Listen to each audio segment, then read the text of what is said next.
down to the Daily Dodge TV studios with Terry Bell for today's Community Comment.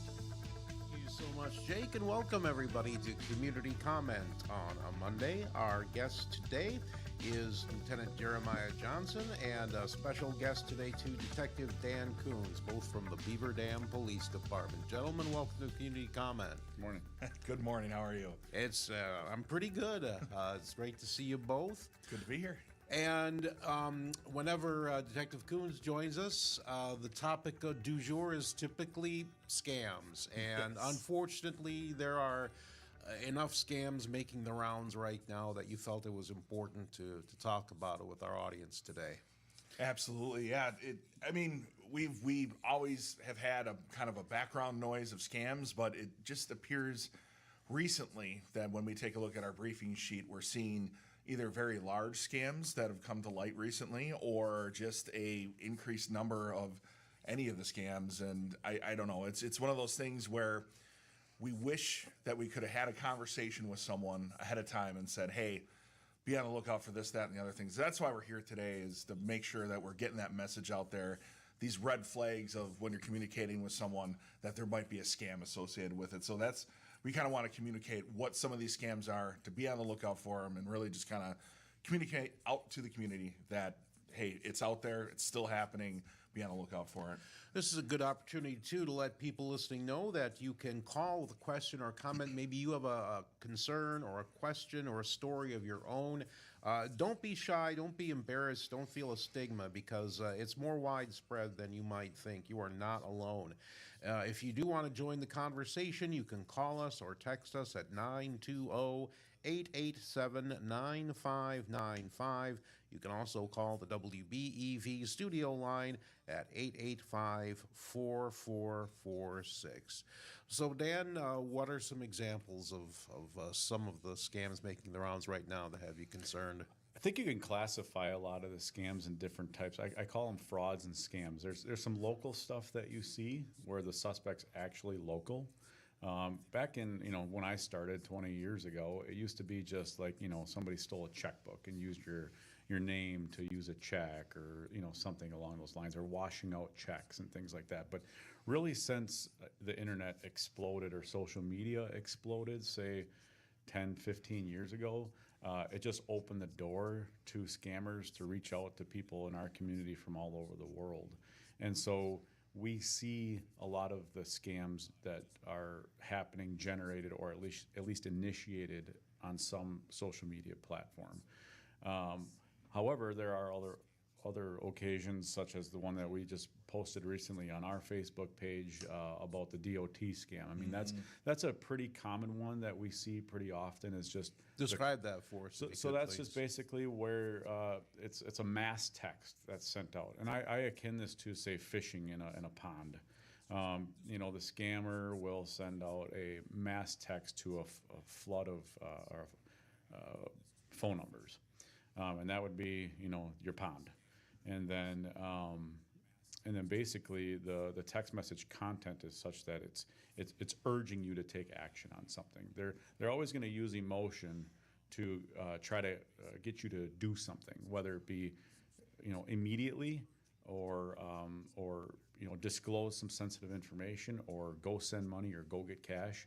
But they're going to use fear or something along that line to get you to act. Because they want you to act impulsively. They don't want you to sit around and think about this situation logically. Right. They don't want you to get in touch with somebody at your bank, or the police, or a family member or a friend. They want you to do it now to avoid being arrested, which is the most common one. Avoid being arrested, or avoid losing your driver's license. Obviously, and that's not how the government acts. When you're due payment for something, you'll never get a text message from the Department of Transportation for payment. I will say this, the text message that was sent out, it embedded in that text as a link, and that takes you to a website that does look legitimate. However, just simply clicking on that link could be problematic for you. Not necessarily making the payment, but simply clicking could install some viruses on your phone or on your computer.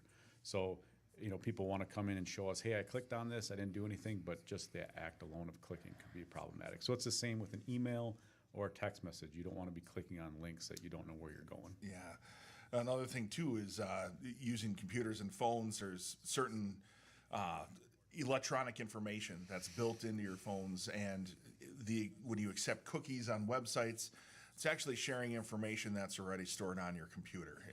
It allows. The idea is for legitimate advertisers to be able to figure out what websites you've been to, so they can custom make their advertisements for you to see what you're interested in, and then those advertisements will pop up. I'm sure everybody's experienced that, where you go on a different website and then a sale pops up for something that you were looking at last week.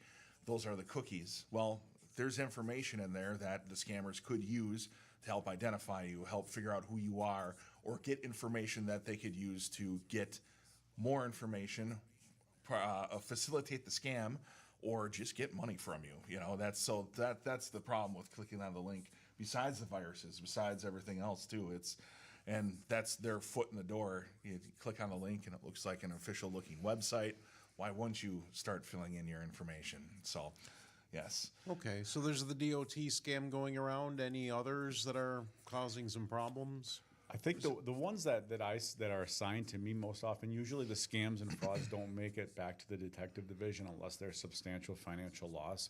So we see the smaller scams occurring, and our patrol officers usually just confer with the victims, and there's just not a lot we can do about a lot of those things. Just simply because of the technology that's behind them and the anonymity. There's not a lot we can do to issue. We could write subpoenas and search warrants all day. It's going to kind of take us nowhere. But the bad guy is, as Jeremiah mentioned, halfway around sometimes, the world. often, I mean, there are some times where bad guys are in the United States and are under the control and under, under our laws here, but, oftentimes not. The smaller scams, such as, we're selling something on Facebook, say, or the common one we see is like dogs being sold or puppies that are being sold. And what does that do for somebody? It's an emotional thing. Like, ooh, I got to get my dog. What a cute looking dog. So they're going to send their $1,000 for their brand new puppy that they got to go pick up. Yeah. Well, a day later, their Facebook page where you bought that through is no longer active, and the money that you sent on Cash App or some random on app that you're using on your phone, there's not a lot we can do with that. The more significant ones that really harm our communities are the ones that are substantial financial loss. I personally have had several cases totaling, each individual case totaling over, $400,000 or $500,000. You're talking about life-changing financial loss to some people.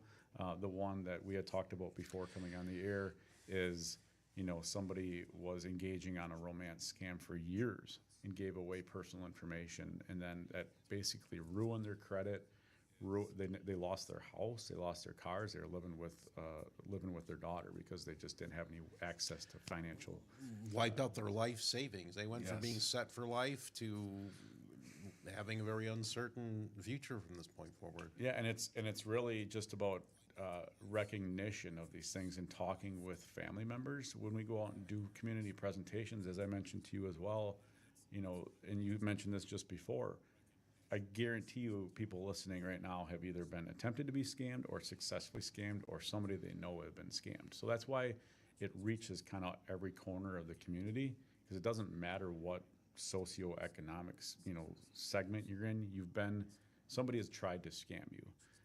And a lot of people are embarrassed to admit that they're involved in a scam, and that makes it difficult for us in law enforcement to really investigate that. Very true, very true. We've even had it before, where people are in contact with the scammers, and they're in kind of deep. They've been talking with them for possibly days or even weeks, and they come and they report the scam to us. And we warn them. We say, okay, listen, they're going to attempt to contact you again. Block their number. Do not pick up the phone. Just ignore them. Cut them off completely, because whatever happens after this, it still can't be good. If they're still talking with you, they're still trying to control the situation. We give them that full warning, and you will find out that the phone will ring. They will pick it up, and they will be angry and say, I just called the police on you. I know you're a scammer. And then the scammer starts to manipulate them again, whether that be just simply the conversation ensues, or guess what? A couple days later, somebody calls up and it's a detective calling to help out. And for a small fee, we can get some of your money back, but you're going to have to pay that in advance. Well, there's the second half of the scam that comes through. So that's part of that emotion that Dan and I were talking about, where it really draws people in. It keeps them on that hook. You were talking about the fishing. Once they're hooked, it's hard to get the hook back out. So, and that emotion, that fear, or that sense of urgency, or even in the romance scams that we see, that realization that the person that they may have fell in love with is not really the person that they thought, that's really, really hard for human beings to get over. And shame on the scammers for causing that reaction and taking advantage of our human nature, if you will. But yeah, we do see that sometimes where, you're telling them, don't answer the phone, and they'll be talking to them days later, and that's not good. It's not good. Our guests today on Community Comment are Lieutenant Jeremiah Johnson and Detective Dan Coons of the Beaver Dam Police Department. We're talking about scams. We do need to take a quick break to hear from legitimate businesses, but we will be right back on Community Comment on 95.3 WBEV, powered by Daily Dodge.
Thank you very much, Jake, and welcome back to Community Comments. We're talking about scams today with Lieutenant Jeremiah Johnson and Detective Dan Coons of the Beaver Dam Police Department. It's more common than ever, and technology has just made it more prevalent, unfortunately. So, gentlemen, I think you were saying that statistically it's possible close to 100% of people with a computer or a phone have been scammed or attempted to have been scammed. Oh, yeah.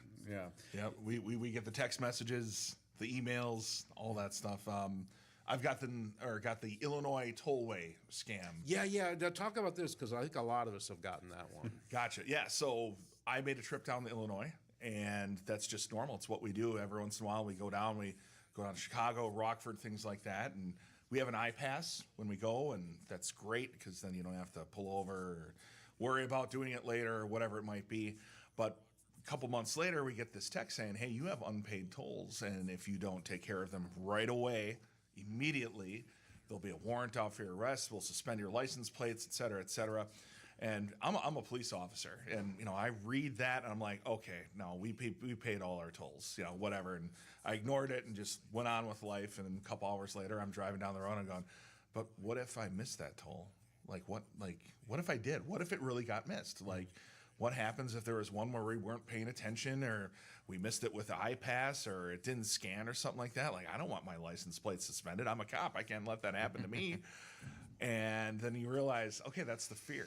That's the emotion part of it that they're using to essentially get their hooks into you. So, I completely ignored it. Just, and the worst thing that you can ever do is click on or call the number that's in the message or the email, whatever that might be. Don't do that. If you're ever worried that you got scammed with something with your bank or even the iPass, go onto your own computer. Don't click on the link. Go onto your iPass account, if you will, or your bank account, as you always have in the past, or call or show up in person. That's the best thing you can do at your bank or credit union. If you're ever worried, go to the physical bank and say, hey, just want to verify, do I have anything I need to take care of here? And explain, I got this email, which is a great thing to do because you'll be able to get actual real knowledge and confirmation about what did or did not happen, which most likely nothing did happen. And then you're also alerting your financial institution that there's a scam out there. And they might take one look at that email and be like, you are the fifth person today to ask this question, because they send out these mass, phishing emails and stuff like that. So that's what I did with the iPass. You just go online, if I always have, and verified, oh, yeah, there's all my stuff on there. There's no warnings. There's no information otherwise that I missed anything. So Help me understand, please, because I really don't. And I'm not the brightest guy in the world, but I know enough that if I'm dealing with someone and then at some point in the conversation, they want me to make a cryptocurrency transaction, I know I'm dealing with someone shady. But people will hear that and proceed anyway. I think it's mostly the unfamiliarity with crypto. And people, they're able to convince the people that this is a legitimate way to process financial, transactions, and it is like the crypto machines or crypto is. It's not the machines themselves; it's how scammers use them. It's how they're used. I mean, usually, and I won't say 100%, but I do know based on statistics, and there have been studies on this, that the crypto machines that are located around town and gas stations are required to report.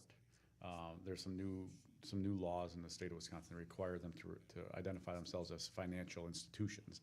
And they're required to make certain reports. And based on some of those reports that I've seen in studies that have been done, a good 75 to 80% at least of those transactions are questionable. Wow. And when I say questionable, I mean these are transactions that are not what you would expect. It's a recurring payments from individuals that are probably not what you would consider like savvy crypto investors. Right. People that are maybe 60, 70, 80 years old. Not saying you can't be, right? I'm not saying you can't be that 70-year-old and know what you're doing on crypto. But usually these are done on the phone or on the computer where you're investing crypto, not going to an ATM and paying a 12% fee to process your payment. So the scammers know that. And again, they've used some sort of emotional manipulation to get you to go there and do it.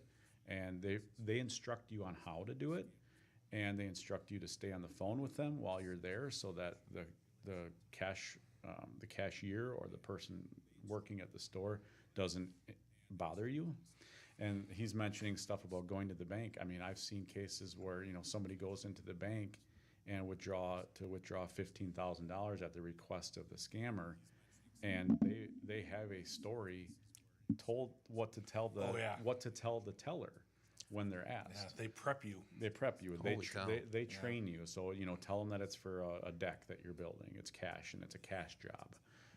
And the teller will question them that, and they'll tell them keep telling her this, keep telling the teller this, and so they'll get the cash. And you might see some news stories about this around. Is you actually have cases now where couriers or middlemen are traveling up from somewhere to pick up a shoebox full of $25,000 in cash from somebody. And so, they think that somehow they're able to convince that person getting the cash that this is a legitimate way to do business. So if that's what makes it difficult for us to investigate those things. Because if you're able to convince somebody to do those things, Yeah. How do we intervene in that? You know, Right. Sure. and how do you convince that person that that is not legit? So you have seen cases around where couriers, they set up what we would call like a sting or an undercover buy, and you would monitor that delivery of that cash box to the courier, and then you arrest the courier. The courier oftentimes will say, I don't know, I'm just sent here to get the money. I'm just here doing a job, getting Right. paid to do a job. Yeah, for sure. Well, we need to take a quick break for the news, but we will be right back. You're listening to Community Comment on 95.3 WBEV, powered by Daily Dodge.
today's community comment.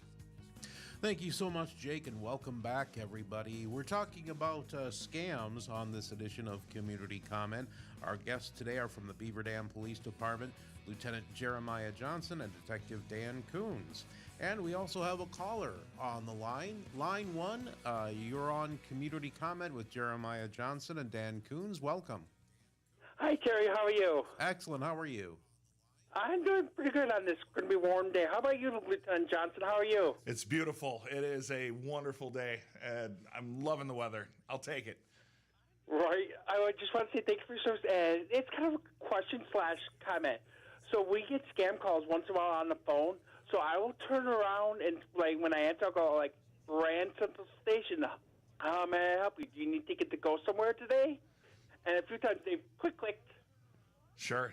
They're hanging up on you versus you hanging up on them. Yep.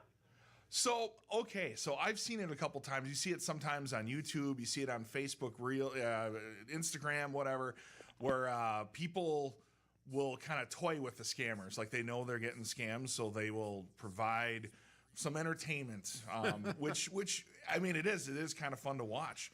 But be careful what you say and what you do. I was going to ask, is that a good idea?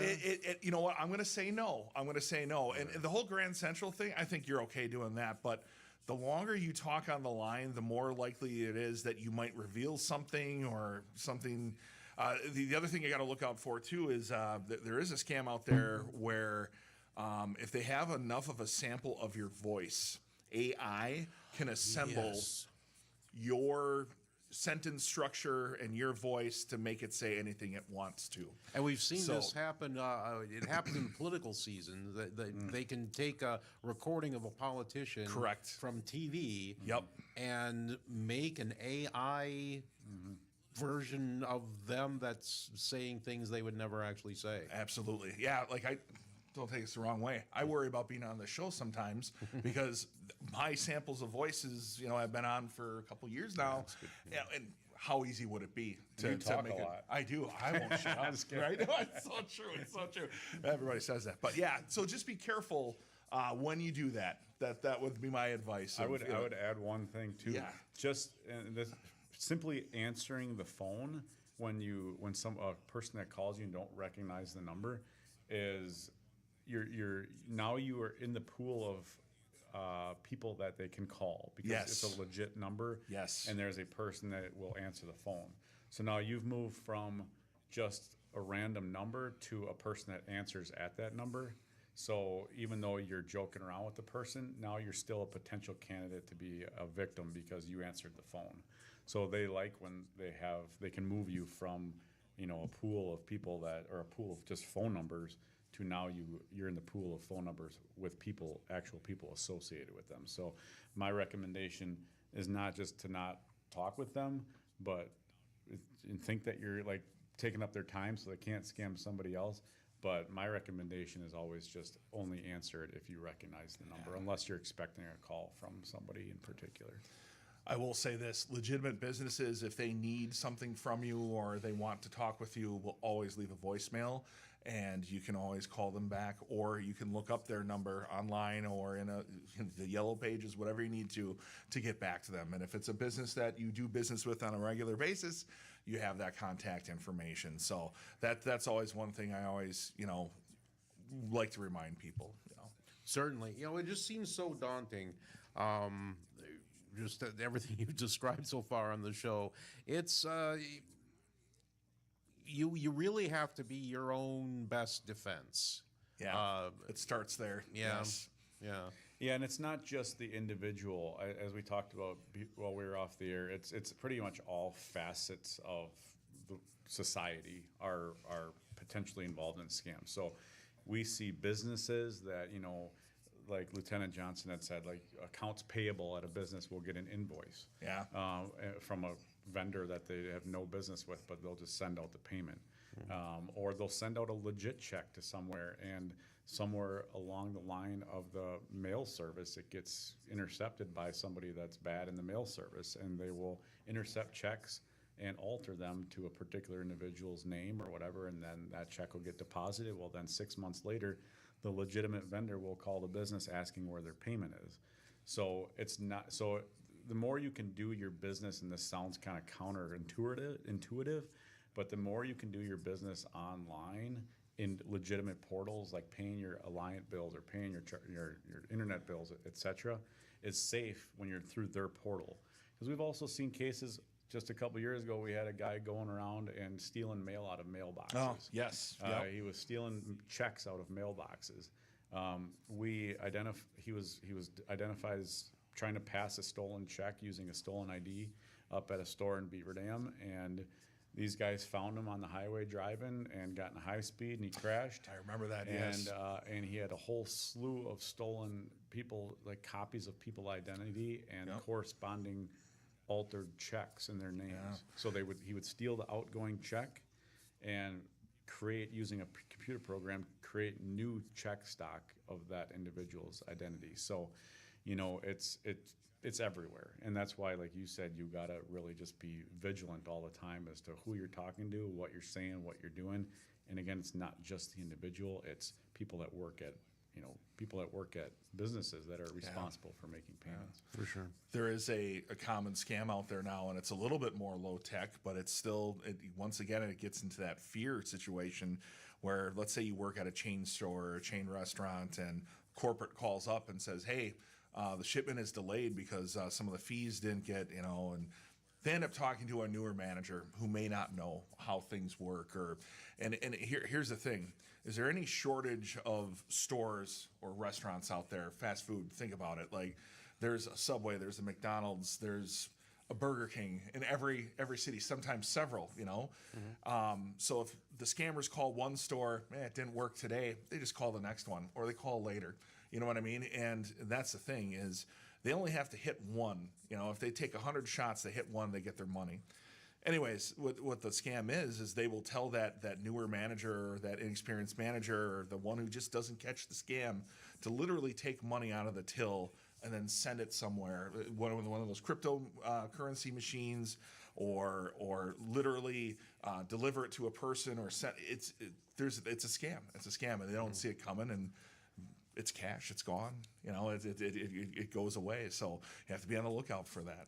It could be done via email as well too, where someone enters in account information. You were talking about how accounts receivable, it gets diverted or whatever. If they get your corporate, information on accounts receivable, they can hack into things. They can send checks. They can make those fake checks. They can start spending your money without actually ever giving permission to do so. I want to thank you for all this valuable information. It just goes to show you have to really be on your toes. Yes, be on the lookout for that sense of urgency, the emotion, and also the method of payment. It's very unusual.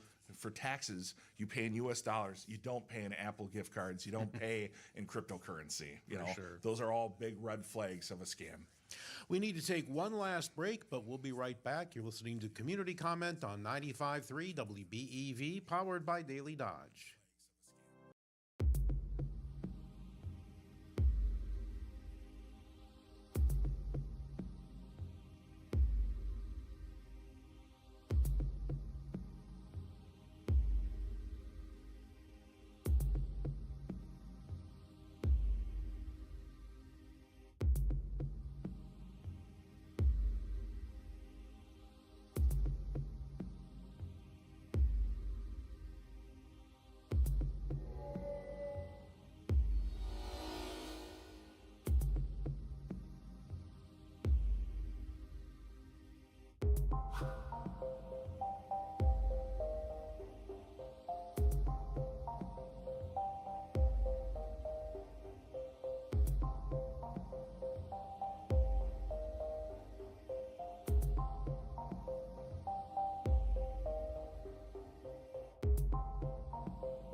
back with the last segment for today's community comment here on 95.3 WBEV in the Daily Dodge TV studios. Here's Terry Bell. Thank you, Jake. We're talking with Jeremiah Johnson and Dan Coons of the Beaver Dam Police Department. We still have some time for you to join the conversation if you'd like. You can call us or text us at 920-887-9595, or you can call the WBEV studio line at 885-4446. We want to turn the page a little bit, talk about, unfortunately, some problems we're still having in Beaver Dam with people not driving safely in school zone. Sure, absolutely. Yes, things to be on the lookout for around schools. When children are present, that special speed limit is in effect. So it's always posted on roads near the schools. At the edge of it, it'll say when children present. It usually drops down, in most cases, from 25 miles per hour to 15. It's excellent speed because you can stop a lot quicker. If, let's say, for instance, the child were to not be paying attention, run out to, get across the street to their parents' car, or just, things happen. So with that proximity to the schools and the kids coming and going, they drop the speed limit down to 15 miles per hour, and that is for everyone's safety, especially the kids. So we wanted to cover that. A lot of times you'll see the flashing yellow light, to draw attention to it, but it really, as the law is written, it is anytime there's children present outside of the school and having access to the road, okay? Perfect example is when school's being dropped off in the morning, when kids are being picked up in the afternoon, but it also includes times where kids are on a field trip or there's recess in play and they have access to the road. It doesn't count, like for instance, by Washington School, when recess is going on, they're behind a fence. So that doesn't count in that specific example. But if the kids are out on the sidewalk going from one place to another, that is a child present in a school zone example. Do you find that when you do catch up with violators, what's going through their minds? Are they just not paying attention, or are they just making a choice not to obey what they know they should do? That is a really good question. So a lot of them, I want to say the majority of them, will either say, I didn't even realize. They would say, I didn't realize I was going as fast as I was to begin with. And then if you ask them the follow-up question, did you know you were in a school zone? Did you know you're supposed to be doing 15 and they're doing 30 as an example? They're doing 5 over the 25 mile speed limit. And they don't. It's either a lack of awareness or they were aware, but they weren't paying enough attention that the kids were present, so that's kind of why we're here, is to get that awareness and get that voluntary compliance as much as possible, and to get people to realize, hey, slow down, like to get that understanding when they see the flashing yellow light above the 15 mile per hour sign, when they see the kids on the side of the road, all the parents' cars lined up, the crossing guards by the crosswalks. That's huge. So that's what it comes down to. Excellent question. It is, okay. I would say, a lack of awareness, or not necessarily of the laws, but a lack of awareness of where they are and where they're driving through. Like, it doesn't click. They're just, hey, I'm going up Highway 33. I'm going to pick something up at the store.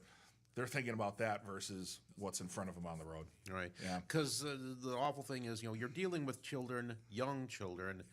As the adult behind the wheel of the car, the onus is really on you. You can't hold a 6-year-old responsible for what might go wrong in one of these situations. Right. Absolutely. Yeah. Kids are kids, and whether that, should they be running out into traffic? No, they should not. But they're children, and we have to protect them. And I would feel absolutely terrible, regardless of legally whose fault it was or the insurance. I mean, it shouldn't happen. So we're trying to prevent bad things from happening, regardless of who's wrong, who's right. That's what the 15 miles per hour is for. You can stop a lot sooner at that speed. I just had a trial for citations that I wrote for a school zone violation. It's a municipal trial, but one of the things that the judge had said afterwards was it's not about what's there, it's about what could be there. So a lot of the time, like for example, Washington or any of the elementary schools, you're not going to see the kids that are walking on the sidewalk because of the parked cars, etc. So it's the potential at this time given the time of day or the activities at the school, what could run out into the street. So Right. action is always slower, or reaction is always slower than action. So, when you're driving 25 miles an hour and a kid were to run into the road, even though, like he said, they shouldn't be, your time to stop is much longer than if you were doing the speed limit. And 15 miles an hour is not fast. Like if you go 15, you're gonna feel like you're crawling. Yes, it does. And so It it's does hard feel to- extra slow. So it's actually hard to go that slow. Yeah. Because it's so slow compared to what you're usually doing. I suppose so. Yeah, just the nightmare scenario that I always imagine is, a kid running after a ball or a toy. Yes. I'm guessing maybe that's probably what causes a lot when there's just no time for the driver to react. Yeah. Kids Yeah. aren't looking at the street signs. The kids No. don't. Kids are thinking about going home. Yeah, You or know, the crosswalks or whatever. Yeah. I mean, they're usually pretty good at it. I mean, they have their daily routine, so they know where to go. How's our crossing guard situation at Beaver Dam? Do we have I was just going to bring that up. Go ahead. No, that was Yeah, the question. we have crossing guards at almost all the schools at the major intersections that are busy enough.